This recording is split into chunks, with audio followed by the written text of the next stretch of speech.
Okay, I admit it. I was not so thrilled to start my retrospective of Batman movies with the one from 1966. The way I perceive Batman's universe and the characters who inhabit it is still today and undoubtedly will be forever strongly influenced by the films and the animated series from the 90s. So not only starting with the Batman from 1966 means starting with the film that least resembles what I want to find in this universe, but it's also going back to a time before what corresponds to my personal introduction to this universe. However, thanks to reruns of the 1960s show, I've also been put in contact very early on with this version of Batman, and in my opinion, people today tend to think one of two things of it. Either they like it as a parody to be laughed at, or they hate it and consider it to be an insult. However, even if the Batman from 1966 doesn't correspond to my personal introduction to the character, we must acknowledge it as the very first Batman feature film. And perhaps, between the parody and the insult, hides a third option. And if, in truth, one owed much more to this Batman than one cares to admit, and that despite the fact that he resembles the character that we love today so little, it's on the contrary thanks to him that Batman became what he has become. Welcome to Frank Movie Talks. I'm Frank, and today I'm going to explore the Batman from 1966. Batman first appeared on the pages of Detective Comics in 1939 and was adapted to the screen just 4 years later in the form of a serialized movie. In this first incarnation, Batman is a secret agent hired by the US government after the attack on Pearl Harbor to counter the evil plans of Dr. Daka. In other words, Batman has been a politicized character since his very early days on the silver screen. He was adapted a second time in 1949 where he faced the Wizard, but in 1954 was published Seduction of the Innocent, a book that falsified a lot of data to try to prove that comics encourage violence among young people. Panic in the Senate and in the comic book industry. To survive, publishers are starting to censor themselves. These are the days of the Comics Code Authority. No more violence and horror. Homosexuality too. Authority figures can no longer be criticized and female characters must be submissive wives. The result? Batman no longer has the right to fight crime. But anyway, the Joker is now harmless and Catwoman simply ceases to exist. 10 years later, William Dozier agrees to produce a television show on Batman. Does the Comics Code Authority bother him? Not at all. Like many adults in these times, Dozier has little regard for comics. But an artistic movement born in Great Britain in the 50s is now having an enormous success in the United States. According to pop art, even the most vulgar ornaments of modern civilization can be turned into works of art. So what does he do? He literally translates the medium of comics to the screen. We end up with sets and costumes in flashy colors, onomatopoeias that appear out of nowhere, and wacky scenarios that end with cliffhangers, which we can also see as a nod to the 40s serialized films. To play Batman in this kitsch universe, Dozier searches for an actor who can play Alice in Wonderland as if it were Hamlet.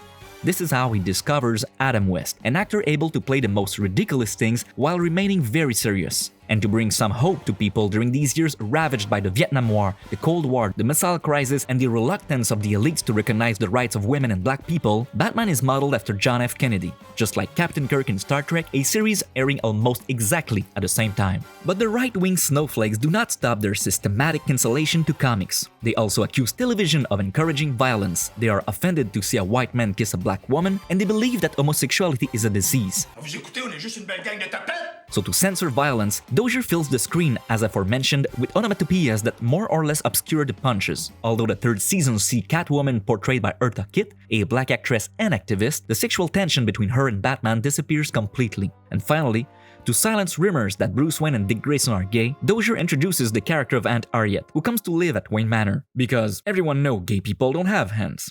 While the show is progressive on one side, it's undeniably conservative on the other. Since television in that time forbade showing women giving punches, they are confined to the roles of assistants, who run to safety when a battle breaks out, and this also applies to the times when they lead a gang. When Batgirl appears in Season 3, the show gets around that problem by allowing her to kick, but the series suddenly takes a very misogynistic turn when the terrific trio takes on a feminist, and that looking for equality between men and women is presented as an evil plan. I didn't realize her crusade for women had gone this far. This episode presents women as dangerous adversaries without having the right to show them fighting. Budget cuts are more and more visible in the sets, the traps, even more in the sets, and finally, in the opponents themselves. Of course, we shouldn't expect a series produced in the 60s to correspond to our current values. But in this case, that is not a sufficient explanation. The truth is that the 1960s series has Two-Faces, just like Two-Face, a character who just isn't allowed to appear on the show because his appearance is deemed to be too horrible. But the inquisitive conservative right gets what was coming for them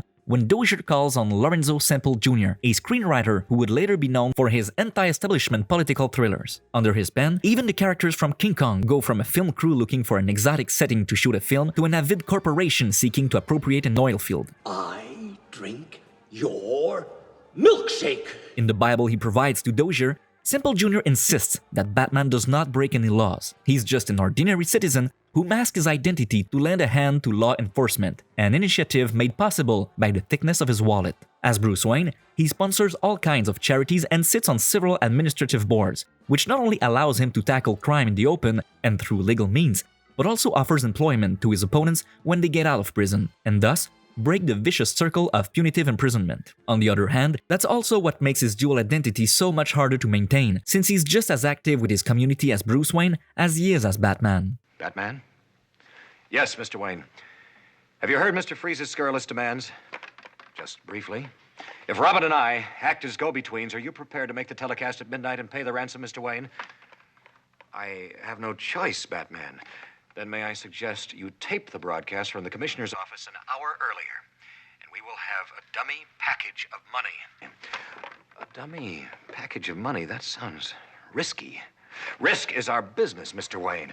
Of course, Batman, I have the same faith in you that all of Gotham City has. Unlike the Dark Knight, the Bright Knight is the best role model that we can offer to the young people at that time. Upright, good and fair, he's interested in all kinds of disciplines and always has a lesson to communicate on good citizenship and openness to others. Under his mentorship, astronomy becomes a lesson in humility, and music a language that can unify all cultures. In this universe, Batman seems to have never fought his crusade alone, and perhaps it was indeed Robin's presence that exerted such a positive influence on him and kept him from developing the brooding personality that he's usually known to have.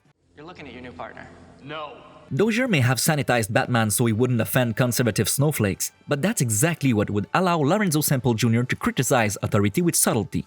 True, it's Frank Miller who would make Batman relevant again 20 years later by confronting him with inadequate authority figures in The Dark Knight Returns. But that's already what Lorenzo Semple Jr. is doing in 1966. Please give me the Pentagon in Washington. Hello, Batman. Have you recently sold any war surplus submarines, and if so, to whom? We disposed of a war surplus submarine last Friday. A pre-atomic model. To some chap named P.N. Gwynn. Did this P.N. Gwynn leave an address? No, just a post office box number. Would you like it? No, thank you, Admiral. We haven't done anything foolish, have we? Disposing of pre-atomic submarines to persons who don't even leave their full addresses. Good day, Admiral.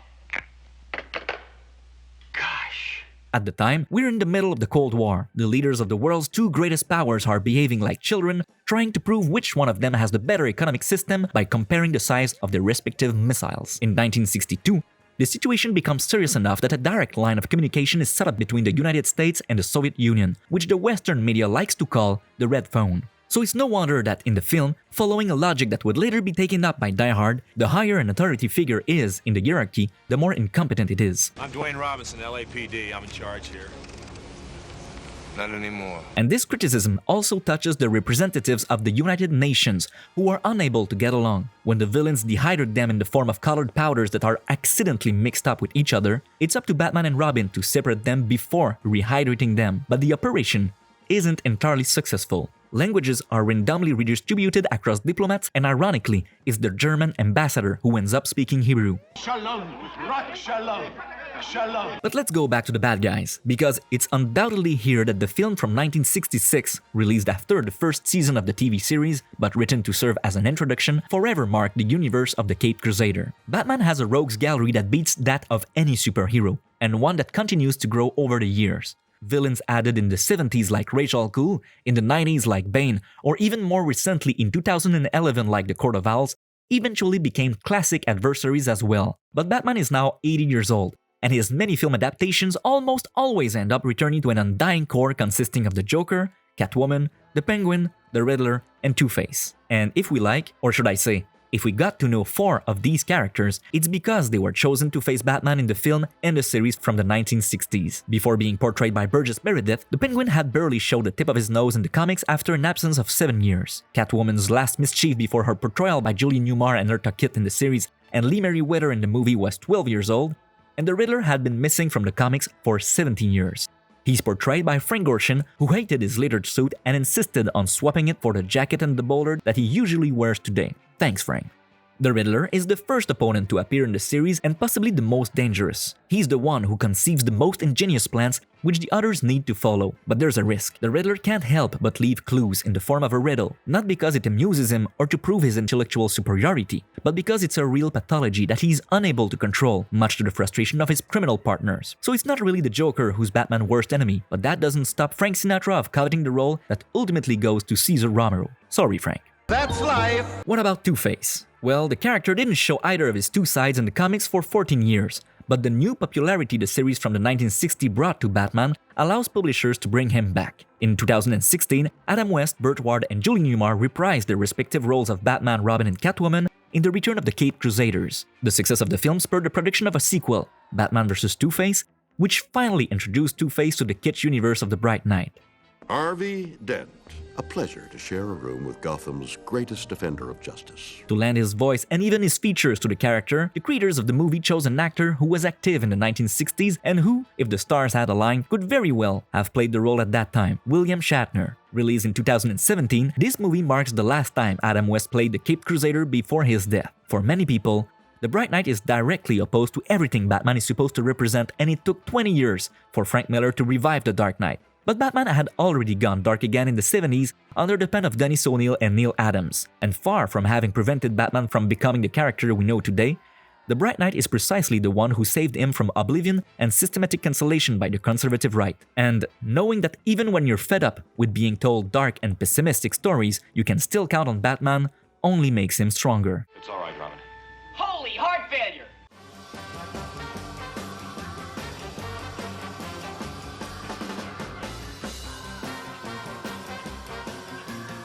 What do you think of the 1966 movie? Should we forget about it? Or does it still deserve its place in the Batman filmography?